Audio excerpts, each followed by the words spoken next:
supporting roles or villain roles. They are nothing but devices to highlight the protagonist. So rebelling to avoid fate is useless. If she does not change anything significantly, it's all useless. Our protagonist receives yellow flowers and a request to break up. She has red, beautiful, long, flowing hair with eyes that resemble diamonds. Before she lost her life, before the heroine appeared and became possessed in the body of a supporting character in the novel, however, this handsome man with long, flowing silver hair is breaking up with her with the excuse that he doesn't believe he's good enough for her. He pleads with her to find someone better than him. This man is asking her to break up, a supporting male lead who is the ultimate in obsession and possessiveness.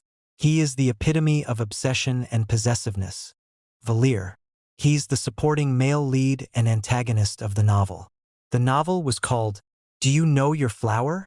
He is the owner of silver hair symbolizing noble lineage, and he's an arrogant man who believes everything is beneath him. The hero, with his black hair, represents peace, while silver hair represents a world of warmth. In the early stages, he was overwhelmingly more popular than the protagonist. However, as the story progressed, Valir's past misdeeds and excessive possessiveness towards the heroine became more apparent, which led to a decrease in the number of his fans, to the extent that even at the moment when he was losing his life at the hands of the protagonist, he didn't take his eyes off the heroine and said he would wait for her in the afterlife. This was the extent of his possessiveness. She inquires if he wants to do this. He responds yes, because like a flower blooming in her arms, she is quite dazzling, more than the sun in the sky, as graceful as a deer playing in the mountains. She thinks that saying such things is embarrassing and that he's doing too much. With tears forming in his eyes, he tells her that compared to her, he's just so insignificant, but she knows he's not that kind of person. He's actually arrogant. When the tears flow from his face, she must agree he's a great actor. At first, he thought he could hold back his tears, but it's getting harder as time goes on. As he speaks, he slowly approaches her hand. He holds her hand and entangles it in his, stating, "Please don't let me do this." His words and his actions are very different. However, she questions why so suddenly does he wish to break up. She questions if he has stopped liking her, but with a serious expression, he exclaims no.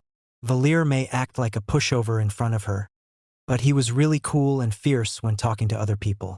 However, he firmly states that even if she leaves him, he will still love her, but she just realized that he's also fierce in front of her. Not understanding him, she inquires about his reason for doing this. He responds that he already told her the reason.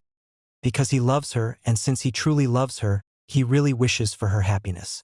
He stands up abruptly, informing her that he will leave now since he can't control his emotions anymore.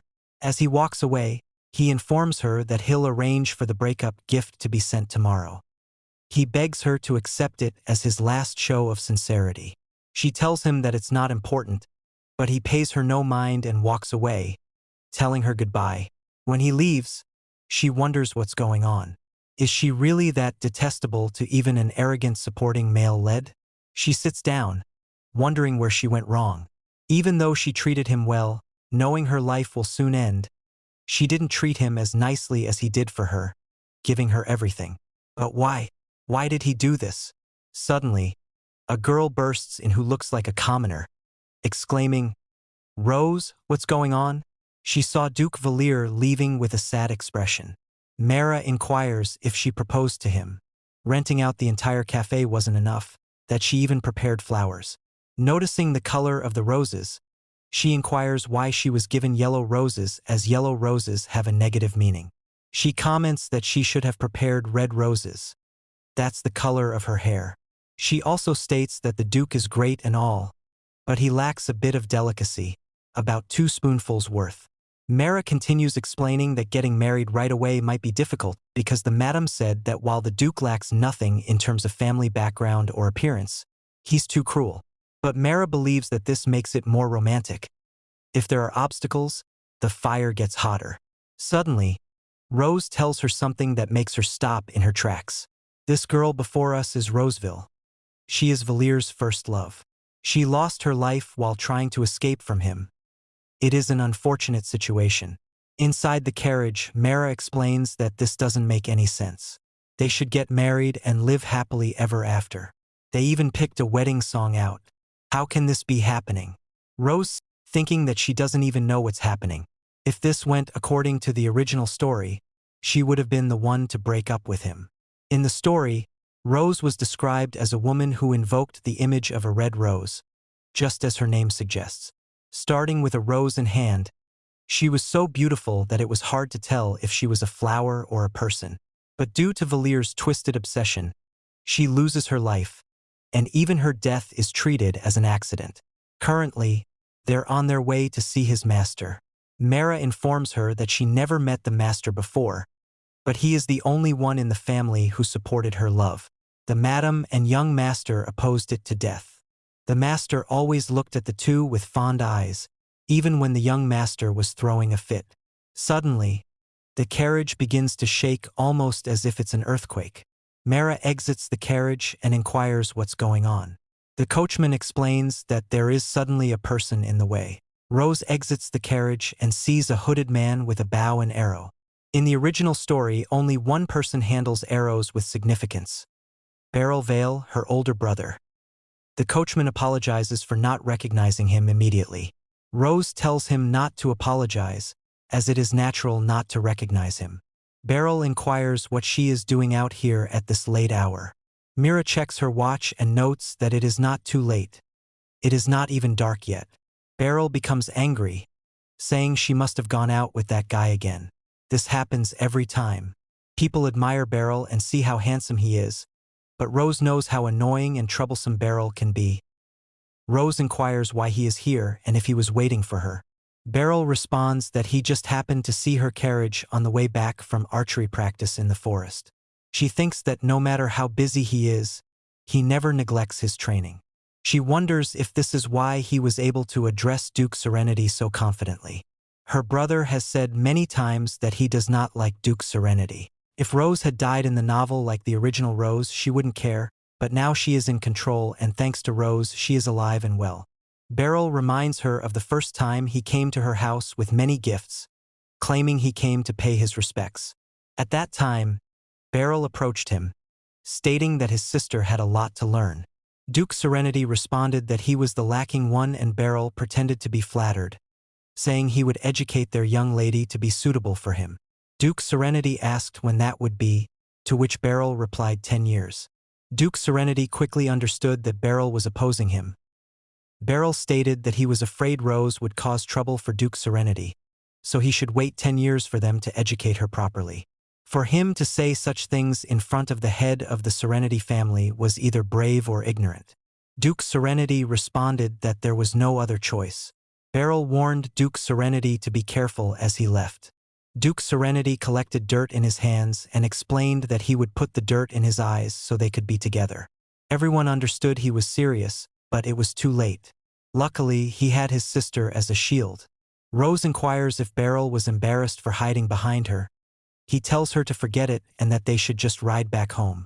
Suddenly, he notices the bouquet of yellow flowers, grabs them, and inquires if she was just proposed to.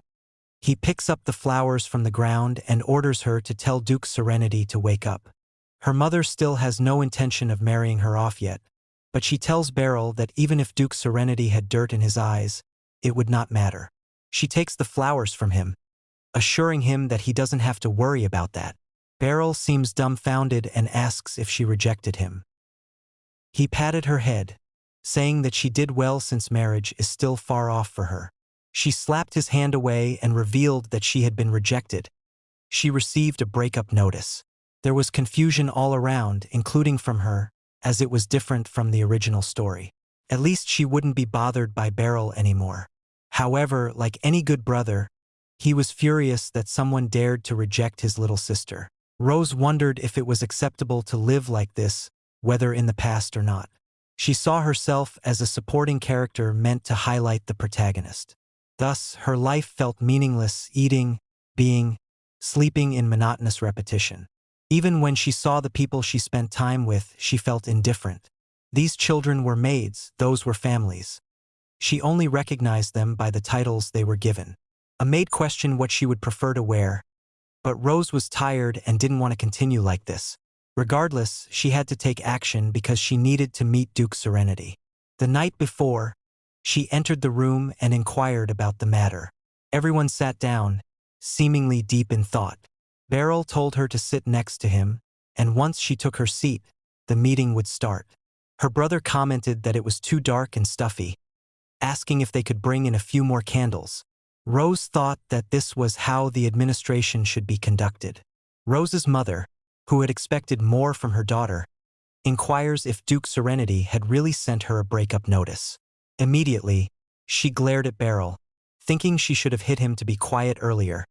Her mother expressed that he was an impressive man, and instead of proposing, he announced a breakup, overturning expectations. Whether that was fortunate or unfortunate, Beryl angrily jumped up, stating that of course it was fortunate, but what was really unfortunate was that he hurt his shin while getting up.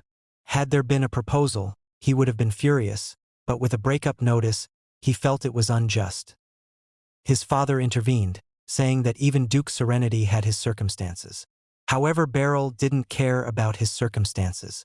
Beryl's mother ordered her son to get his nights, surprising everyone by stating that he would be the one to end his life with one stroke if necessary. She could sense it when she first possessed this body that this was a formidable family. Her mother remarked that Duke Serenity had disrespected her, acting as if she wasn't even worthy of a word from him. Meanwhile, Rose couldn't believe such an intriguing character wasn't included in the original work. When asked if it was harsh, they responded that it might be harsh but it was true. Rose reflected for a moment, thinking that it was true. Even the heroine and hero needed to gather people on join their strength to defeat him. That was how formidable Duke Serenity was, as no one could match him in swordsmanship.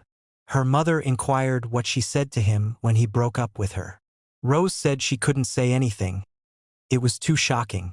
The lunatic, crazy, obsessed man in the story had ended the relationship. Her mother smiled, surprised that the lunatic stated his position and ran away. She commented that it was hilarious that this Duke, who didn't even run away from tens of battles, ran away because of her daughter. Rose's mother realized that Duke Serenity was weak against her. She clenched her fists, thinking she should have passed away after rejecting him, but she had to leave this meaningless life. Thanks to that, the original story had been completely twisted. If she hadn't died, the hero wouldn't be able to defeat Duke Serenity later. She sighed, wondering what she should do. Her mother suggested that she should meet him tomorrow. Since he only said what he wanted and left, it was clearly rude behavior. Rose should go and say everything she wanted to say. This gave her an idea. She would go find him tomorrow and cling to him desperately. It seemed Duke Serenity had already made up his mind to break up with her. But if she approached him clinging desperately and poured out unbearable words, even Duke Serenity would have to reveal his true nature. He was a lunatic who would eliminate anyone who crossed him, though he operated while hiding this personality in social circles. But everyone knew about Duke Serenity's cruelty. Rose pondered what was going on with him now. Where had his true nature gone? She thought that if she committed any wrongdoings, he would surely draw his sword and cut her down in one stroke. Then she could leave this carefree life just like she wanted. She informed her mother that she would go back, but Beryl was furious, questioning why she was being sent back.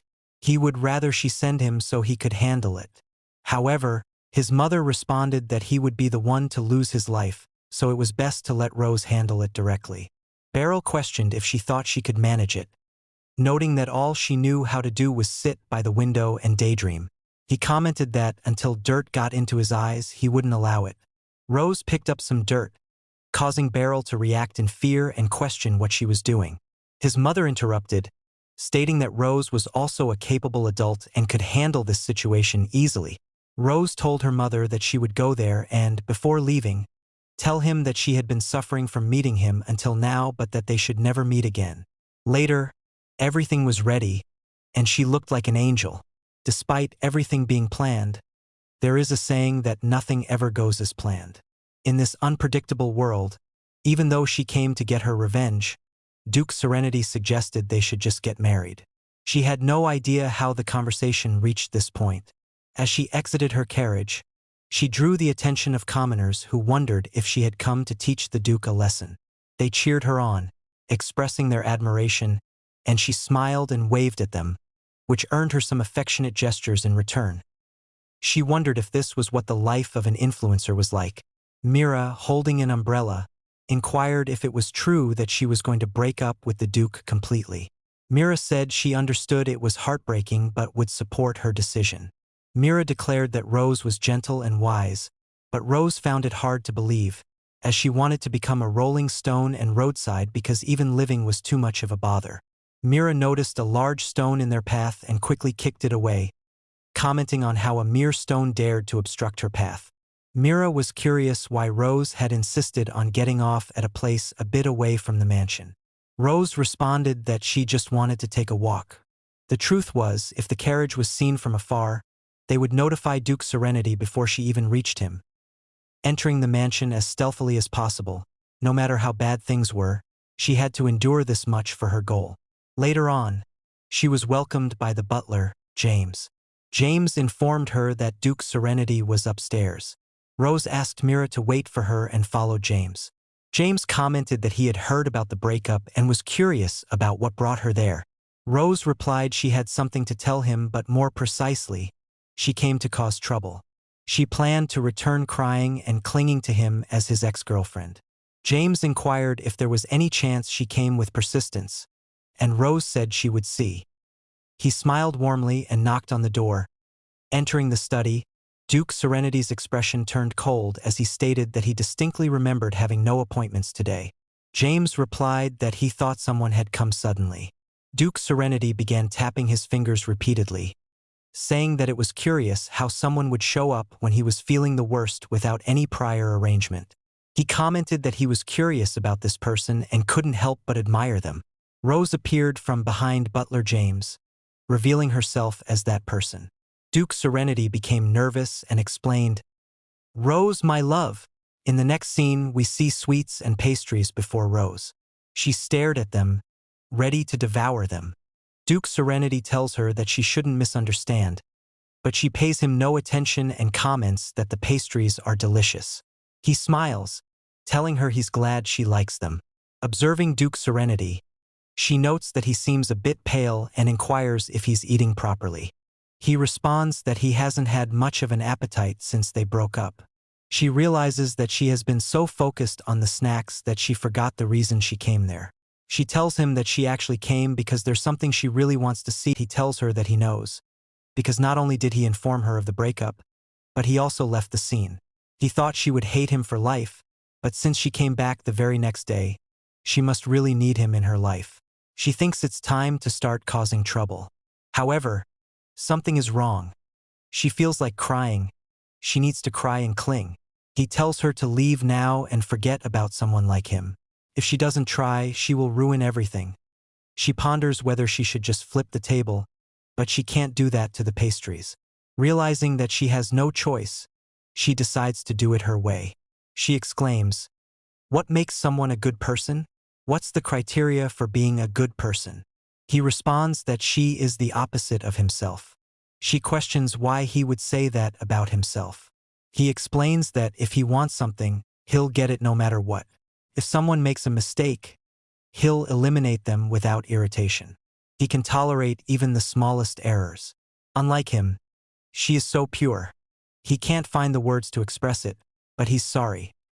She informs him that, as someone born into nobility, he knows he has to marry someone of noble blood, so he must know there are no good people among the nobility. He responds that when someone says they are a bit like him, it means that among those in high positions, there is no one with clean hands. He must know that. However, since that's how he feels, there's nothing to be done. Suddenly, he suggests they should just get married.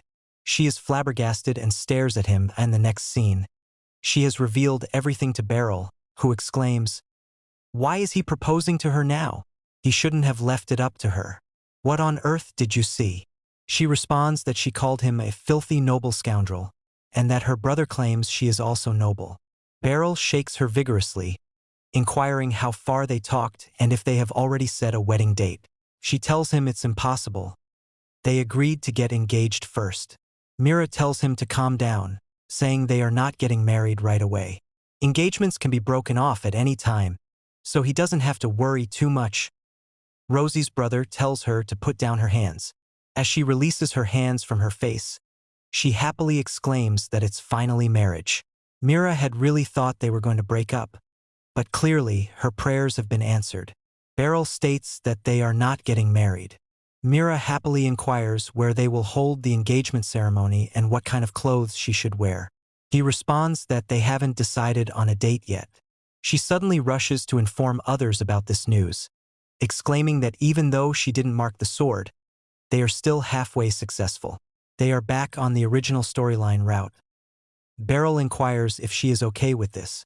She questions what he means.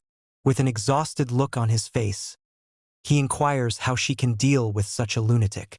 As he has changed his ways after meeting her, he suddenly explains they should just die for better or worse. She is his sister, and protecting his little sister is his duty as Beryl. She responds nervously that there's no need for him to protect her. Her mother hits him on the head, inquiring where such nonsense talk came from. How many times does she have to tell him that if he tried anything, he would die? It would be troublesome if the heir of the family died. She is anxious because of Rose's predicament too. His father, also anxious, joins in, but his constant anxiety doesn't matter much.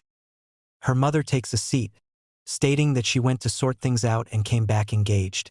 She comments that her daughter is remarkable and always exceeds her expectations. Mira always responds that there is no need for praise. Her mother responds that it is not a compliment. Her mother responds that it seems she is not just casually in love with him. Mira thinks about it for a second and wonders if she loves him or just wants to die. Ramada inquires why she likes him. Beryl interjects, stating that everyone knows that the crazy child is half and half just by appearance alone. His father quickly moves to save his life and covers his mouth. Rose knows that if she can't answer here, it will be a big problem. She contemplates the advantages. His face is the best and biggest advantage. Come to think of it, there was a time before when she went to see him suddenly, like today. A man was on his knees, begging for his life to be spared. Duke Serenity responded that if he valued his life, he shouldn't have made the mistake in the first place. Suddenly, Rose appeared. He immediately smiled warmly and approached her, inquiring if she came all this way with her fragile feet. If she had contacted him, he would have gone to meet her. Seeing the situation, she questions what's the matter. He responds that it's nothing. Since it's nothing, they can go now. Today is a happy day for him because Rose came without notice, so he'll make an exception. The servant stares at the two, bewildered.